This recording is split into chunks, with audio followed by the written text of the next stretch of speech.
ನಮಸ್ಕಾರ ಪ್ರಿಯ ವೀಕ್ಷಕರೇ, ಹೊಯ್ಸಳರ ಮದನಿಕೆಯರು ಭಾಗ 18ಕ್ಕೆ ಸ್ವಾಗತ. ಈ ಶಿಲ್ಪವು ಹೊಯ್ಸಳ ಶಿಲ್ಪಕಲೆಯ ಸೂಕ್ಷ್ಮತೆ, ಸೌಂದರ್ಯ ಮತ್ತು ಚೈತನ್ಯವನ್ನು ಅತ್ಯುತ್ತಮವಾಗಿ ವ್ಯಕ್ತಪಡಿಸುತ್ತಿದೆ. ದೇವಾಲಯದ ಮೂಲೆಗಲ್ಲಿನ ಮೇಲೆ ಆಕಾಶಕ್ಕೆ ತೂಗಿಕೊಂಡಂತೆ ಕಾಣುವ ಈ ಮದನಿಕೆ ಶಿಲ್ಪವು ಕಲ್ಲಿನಲ್ಲೇ ಜೀವ ತುಂಬಿದಂತೆ ಭಾಸವಾಗುತ್ತದೆ.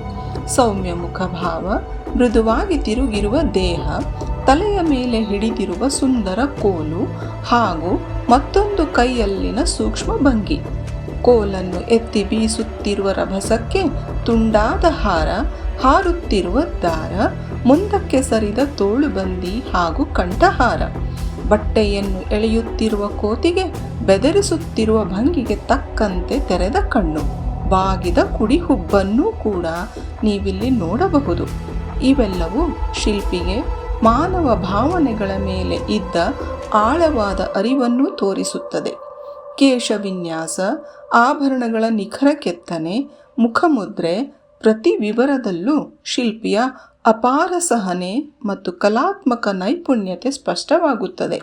ಮೇಲ್ಭಾಗದ ಅಲಂಕೃತ ಕಮಾನು ಹಾಗೂ ಸುತ್ತಲಿನ ಜ್ಯಾಮಿತೀಯ ವಿನ್ಯಾಸಗಳು ಈ ಶಿಲ್ಪಕ್ಕೆ ಒಂದು ಗೌರವವನ್ನು ನೀಡುತ್ತದೆ.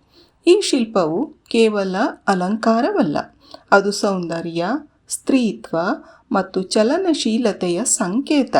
ಶಿಲೆಯಲ್ಲಿ ಕೆತ್ತಿದ್ದರೂ ಅದು ಇನ್ನೂ ಜೀವಂತವಾಗಿರುವಂತೆ, ಉಸಿರಾಡುತ್ತಿರುವಂತೆ ಭಾಸವಾಗುವ ಹೊಯ್ಸಳ ಕಲೆಯ ಶ್ರೇಷ್ಠ ಉದಾಹರಣೆ ಇದಾಗಿದೆ. ಈ ವಿವರಣೆ ಇಷ್ಟವಾಯಿತೆ? ಹಂಚಿಕೊಳ್ಳಿ. ಧನ್ಯವಾದಗಳು.